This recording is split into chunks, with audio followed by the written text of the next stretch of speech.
Bonjour frères et sœurs, je vous salue dans le nom de Jésus-Christ de Nazareth parce qu'il est notre Dieu.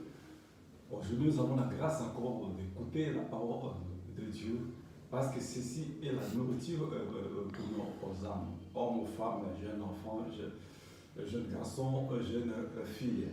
Nous devons avoir cette attitude de vouloir écouter la parole de Dieu.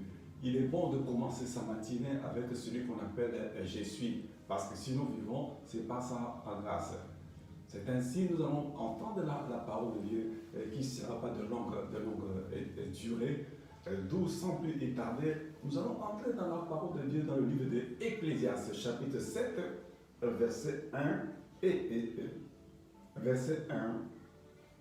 Nous allons entendre la parole de Dieu dans ce livre-là. Ecclésiaste, chapitre 7, au verset 1. D'où la Bible dit, une bonne réputation vaut mieux que le bon parfum, et le jour de la mort que le jour de la naissance.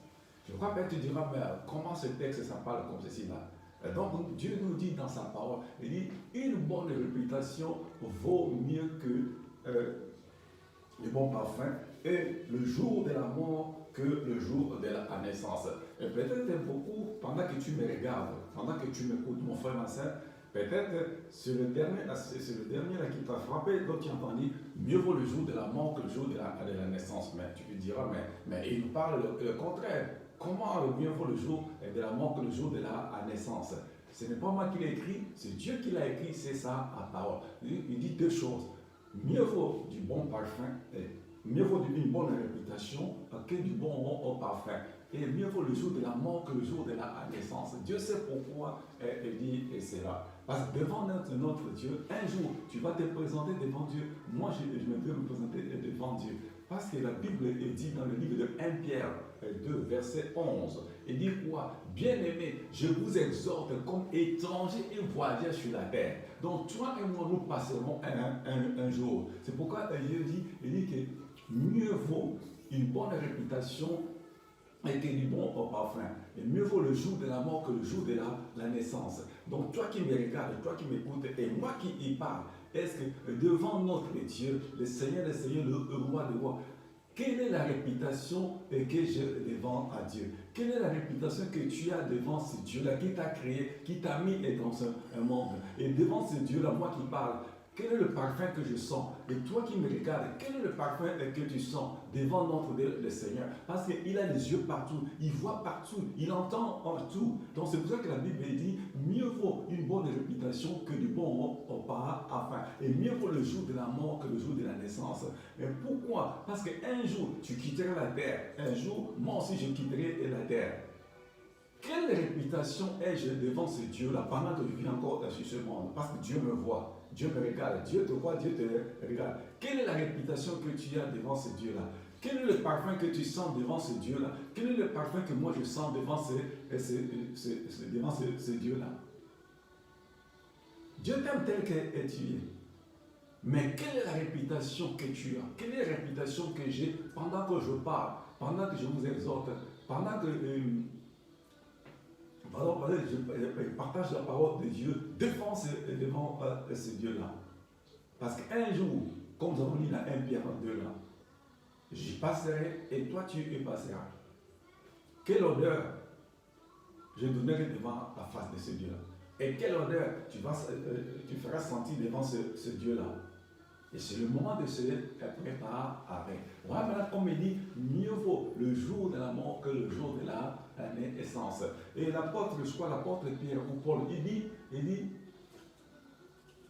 mieux vaut que je puisse quitter ce corps. En demeurant dans ce corps, je demeure loin du Seigneur. Mieux vaut que je puisse quitter ce corps. Donc l'apôtre Pierre ou Paul, pendant qu'il disait, mieux vaut que je quitte ce corps pour aller auprès du Seigneur. Donc je crois qu'en lui, il avait une assurance pendant qu'il savait de quelle manière il quittait le pays.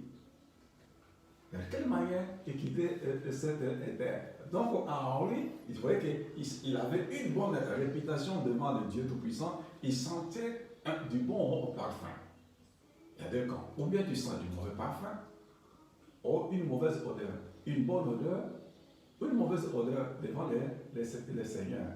Donc pourquoi la réputation que tu as à l'heure actuelle, ou peut-être que j'ai actuelle, n'est pas bonne devant ce Dieu-là. Selon quoi? La vie que je mène, la vie que tu mènes, ça n'a pas une bonne impression devant l'Éternel. Ça n'a même pas une bonne impression devant les hommes sur la terre. Ceux qui sont à côté de toi, ceux qui sont à côté de moi, ils savent que j'ai une mauvaise réputation et tu as une mauvaise réputation. Et si les hommes voient que tu as une mauvaise réputation, et si les hommes voient que moi j'ai une mauvaise réputation, et c'est lui qui ne sommeille ni ne dort, qu'est-ce qu'il ne voit pas? Il voit tout. Mais c'est le moment d'arranger. Moi-même, je me connais, toi-même, tu te connais, la réputation que tu as, la réputation que j'ai. Qu'est-ce que le Seigneur a dit pour moi? Qu'est-ce que le Seigneur a dit pour toi? Qu'est-ce que les hommes disent pour toi? Qu'est-ce que les hommes disent pour moi? Ai-je une bonne réputation? As-tu une bonne réputation? Quelle est l'odeur que tu sens du parfum? C'est du bon parfum ou du mauvais parfum? Parce qu'un jour, je serai devant le Seigneur. Un jour, tu seras devant le Seigneur. Je passerai et tu passeras. Pourquoi? Le Seigneur le parle bien, très bien. Il insiste, il persiste, il persiste, il parle, il annonce par diverses façons, par divers moyens. Et Dieu parle tantôt d'une manière ou d'une autre. Mais nous ne voulons pas écouter. Mais ces jours-là, ça sera un dilemme, ça sera un problème devant ces dieux-là. Examine-toi. Et que moi aussi je m'examine. Quelle est ma réputation devant Dieu? Quelle est ta réputation devant Dieu? Et Dieu a les yeux partout. Il voit tout. Pourquoi il dit ça? Une bonne réputation vaut mieux que le bon parfum. Et mieux vaut que le jour de la mort que le jour de la naissance. Et nous voyons bien que le jour où l'homme naît, tout le monde se réjouit. Pourquoi il y a une naissance? Mais quand il y a le jour de la mort de tout le monde est plein. Mais ici, regarde comment est-ce que Dieu dit. Il dit, mieux vaut que le jour de la mort que le jour de la naissance. Mais comment que je quitterai cette terre? Avec quelle réputation? Avec quelle réputation, toi tu quitterais la terre?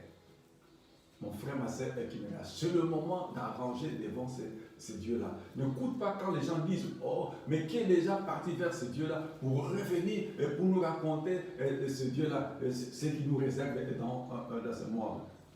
Dieu n'est pas un menteur. Mais Dieu avertit tout d'abord. Il avertit.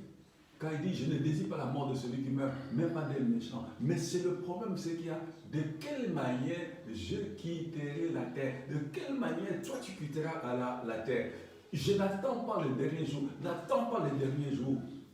Pour dire que bon, Dieu seul il sait comment régler ma situation. Non, toi-même tu règles ta situation. Moi-même je règle ma situation. Pendant que je suis encore vivant sur la terre, j'ai encore les yeux ouverts. Qui regarde? J'ai les oreilles pour entendre. N'attendez pas que le dernier jour, quand je vois beaucoup d'être bon, on amène la personne à l'église et que le prêtre prie, le pasteur prie, ou bien quel prophète qui le prie. Non. Ce n'est pas le pasteur qui a commis ce que tu as fait. Ce n'est pas le prêtre qui a commis ce que toi tu as fait.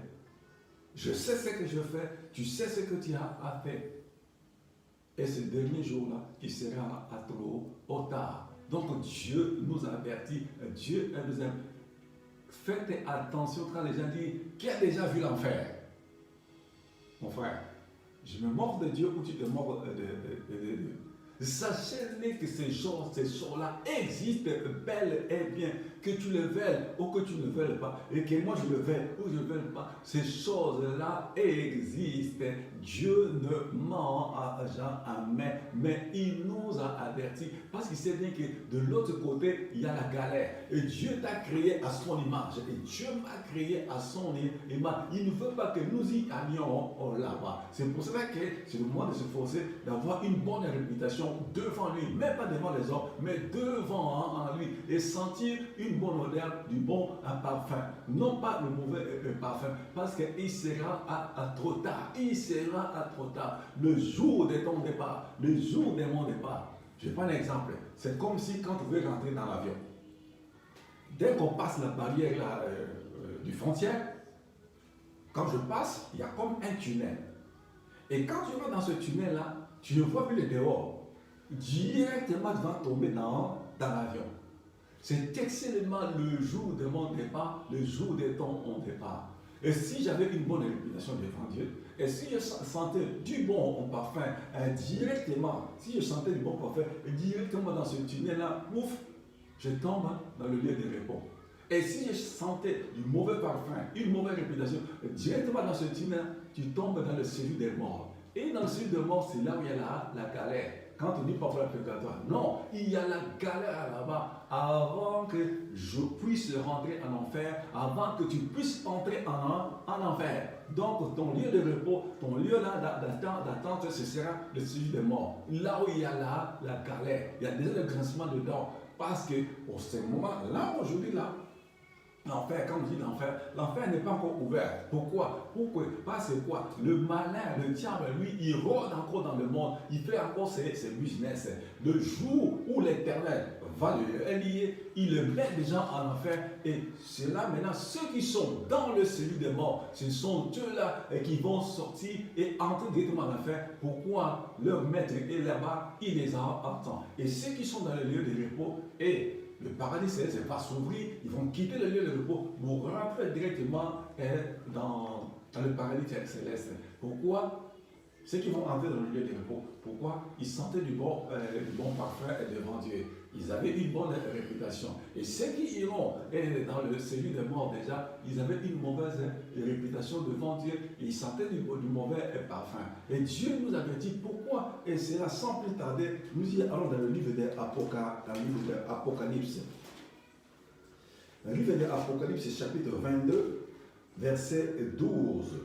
La Bible dit: voici, je viens bientôt, et ma rétribution est avec moi, pour rendre à chacun selon ce qu'est son honneur. Je suis l'alpha et l'oméga, le premier et le dernier, le commencement et la fin. Heureux ceux qui lavent leurs robes, afin d'avoir droit à l'arbre de vie et d'entrer par les portes dans la ville. Dehors les chiens, les enchanteurs, les impudiques, les meurtriers, les idolâtres et quiconque aime et pratique le mensonge. Moi, Jésus, j'ai envoyé mon ange pour vous attester ces choses dans les églises. Je suis le rejeton et la postérité de David, l'étoile brillante du matin. Là, ouais, pourquoi il nous parle avoir une bonne réputation que du nom au parfum. Il dit, heureux le jour de la mort que le jour de la naissance. On doit se préparer parce qu'il dit, je reviens. Il dit, je reviens bientôt. Il dit, voici ma rétribution est avec moi pour rendre à chacun selon ce que son œuvre. Donc, ce sont par tes œuvres où il y aura des conséquences devant Dieu. Même moi qui me parle, je m'examine, je me contrôle, je fonctionne comme ça, comment sur la terre, je marche comment, quelles sont mes attitudes vis-à-vis de ceux qui me regardent, de ceux qui m'entourent. Il dit bien que heureux ceux qui lavent leurs robes, afin d'avoir droit à l'arbre de vie et d'entrer dans les portes de la vie. Il dit heureux ceux qui lavent leurs robes. Pourquoi? Afin d'avoir droit à l'arbre de vie. Et quand les gens disent, oh mais non, Dieu le savait, il voulait que ça se soit comme ça. Non, si Dieu le voulait comme ceci là, il n'allait pas faire deux arbres dans le jardin d'Èden. Et Dieu avait créé deux arbres. L'arbre de la connaissance du bien et du mal et l'arbre de la vie est éternelle. Mais quand l'homme a péché, il a fait n'importe quoi. Et à ce moment-là, l'homme a perdu sa réputation et l'homme commençait à sentir mauvais devant Dieu. Vous voyez même que quand Adam et Moïse, quand ils ont fait n'importe quoi, ils sont allés se cacher. Et Dieu qui venait, il commençait à appeler Adam, il ne voulait pas se craindre devant Dieu. Il dit, toi tu attends, je me suis caché. Pourquoi tu t'es caché? Oh, parce que je suis nu. Et qui t'a dit que tu es nu? Ah, donc tu as mangé l'arbre, le fruit de l'arbre que je t'avais défendu. Et Dieu a fait quoi? Il a mis des chérubins là où il y avait le côté de l'arbre de la vie, afin que l'homme n'ait pu toucher cet arbre-là. Mais Dieu, comme il dit, ma rétribution, je reviens et bientôt. Au verset 15, il dit, dehors les chiens, les enchanteurs, les impudiques, les meurtriers, les idolâtres et quiconque pratique le mensonge. Et ce que je viens d'énumérer là, mon frère et ma soeur, on sait que tu as la réputation de quoi? Tu sens quel parfum? D'une bonne odeur ou de mauvaise odeur? Suis-je un chien? Es-tu un chien? Ou es-tu une chienne? Ou bien il dit quoi? Il dit, es-tu un enchanteur, un impudique, un meurtrier, un menteur? Et tous ces choses-là, ça peut m'écarter devant Dieu. Ça peut t'écarter devant Dieu. Il dit, je vous laisse ces choses-là dans les églises. Et c'est le moment même que nous allions dans les églises. Comment est-ce que je me comporte dans l'église? Comment est-ce que je vis dans l'église? Quelle est ma réputation? Quelle est ma réputation pendant que je suis encore sur la terre? Et s'il y avait maintenant l'enlèvement tout de suite là, ça peut risquer que je reste, ça peut risquer que tu restes. Pourquoi devant Dieu, tu n'as pas une bonne réputation? Je n'ai pas une bonne réputation. Notre Dieu n'a pas de sentiments, mais Dieu parle. Dieu parle et Dieu parle de plusieurs façons. Mais nous les hommes, nous ne voulons pas écouter ce que Dieu dit. Et à un moment, on a toujours l'habitude de porter Dieu en jugement. Mais Dieu me parle et Dieu te parle. Mais si tu n'écoutes pas, il dit, fils de l'homme, je t'établis comme sentinelle. Si je dis au méchant, méchant tu mourras. Et si tu n'avertis pas le méchant mourra quoi de sa faute, mais je te demanderai son sang. Pourquoi? Parce que tu as sonné la trompette et le méchant n'a pas voulu se détourner de ce mauvais voies. Maintenant, Dieu veut que tu te détournes des mauvaises voies. Parce que la mort peut te surprendre, même en cours de route, même à ton travail. La mort peut te surprendre. Sachez-le bien que mes frères et sœurs, toi qui m'écoutes et moi qui parle, et sachez-le bien que dans ce monde que nous vivons, la vie a peur de la mort, mais la mort n'a pas peur de la vie. Je le répète encore, la vie a peur de la mort, mais la mort n'a pas peur de la vie. C'est pour ça que Dieu nous avertit de commencer à nous comporter correctement sur cette terre. Parce que sa venue est certaine. Il revient bientôt. Que les gens disent, que les gens parlent ceci ou cela. Comme il a écrit, il dit dans Ésaïe chapitre 55, verset 11, il dit, ainsi en est-il de ma parole, qui ne retourne jamais à moi sans avoir pour mes desseins et exécuter ma volonté. Ce que Dieu a dit, ça va à s'accomplir. Là, nous sommes en 2020. Si vous faisiez les calculs, il y a des mathématiciens, vous allez voir maintenant à quel moment que nous sommes. Donc, Dieu est entré dans le début de repos de son 7e jour. Le 6e jour est déjà passé. Maintenant, nous sommes rentrés vers la phase du 7e jour. Dieu veut entrer dans son repos, mais il avertit encore. Et la Bible dit que celui qui a des oreilles puisse entendre. Dieu t'aime tel que tu es, Dieu m'aime tel que je suis, mais c'est en nous de voir comment est-ce que nous vivons sur cette terre. Il y a beaucoup de gens qui disent, oh mon frère, ma soeur, on ne vit qu'une seule fois, vivons, mangeons, dansons, faisons ce que nous faisons. Mon frère, n'écoute pas le mensonge du diable. Il ne peut pas aimer que tu ailles, tu vois la face de l'éternel. C'est pour cela qu'il t'injecte ces choses-là. Il dit non, buvons, mangeons, dansons, faisons ce que nous voulons. Ce Dieu-là, qui l'a vu? Qui l'a vu pour nous parler? On nous raconte des choses pareilles. Est-ce que ce Dieu-là existe? Si ce Dieu-là existait, pourquoi il y a tout le temps de problèmes dans ce monde? Mais quelle est la faute de Dieu? Si Dieu n'existait pas, lève tes yeux, regarde en haut. Pourquoi le ciel ne tombe pas? Regarde comment est-ce que les nuages défilent. Donc, il y a un architecte qui a créé ce monde. Je vais terminer ainsi là. Dieu a averti au temps de Noé. Dieu a averti au temps de Sodome et Gomorrhe. Et au temps de Noé, les gens se moquaient. Ils disaient que, oh, Noé là c'est un fou. Qu'est-ce qu'il construit là, dans la brousse là? Et ce bateau-là, ça va naviguer dans la bouche. Mais ils avaient oublié que les pensées de Dieu, ce n'est pas les pensées des hommes. Il les a avertis. Mais quand il y avait le déluge, c'était trop tard. Les gens de Sodome et Gomorrhe, ils faisaient n'importe quoi. C'est comme si cette génération est perverse. Ils faisaient quoi? Les hommes se mariaient avec les hommes, les femmes se mariaient avec les femmes, les hommes allaient avec les animaux pour s'accoupler, et tout ça, ça irritait Dieu. Mais Dieu avait averti. Mais comme ils n'ont pas écouté, Dieu a fait descendre le feu de soufre dans Sodome et Gomorrhe. Et aujourd'hui, ces deux villes-là n'existent pas. Mais ce sont deux villes qui ont existé. Et comme ils n'ont pas écouté, et Dieu a fait descendre le feu de soufre, il y avait la mort dans Sodome et Gomorrhe. Et aujourd'hui encore, Dieu continue à avertir. Dieu parle d'une manière ou d'une autre. Tu as entendu, et moi aussi j'ai entendu. La Bible dit, celui qui a des oreilles pour entendre, et puis c'est entendre. Mon frère, ma soeur, toi qui me regardes de près ou de loin, Dieu t'aime tel que tu es. Parce que tu as été créé à son image. Moi aussi j'ai été créé à son image. Que le Seigneur vous bénisse, mes frères et mes sœurs. Voilà un peu le peu que j'avais à partager avec vous. Donc, le titre de notre message est aujourd'hui là, la réputation. Seigneur notre Dieu, je te bénis, je te rends grâce parce que tu as permis qu'on puisse partager la parole avec mes frères et sœurs.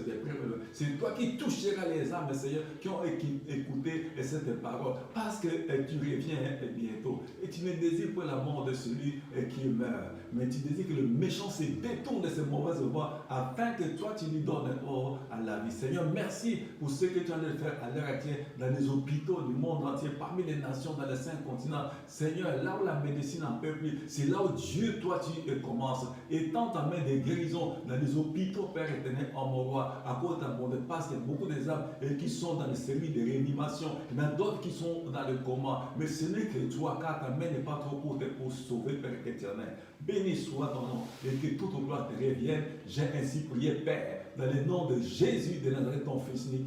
Amen.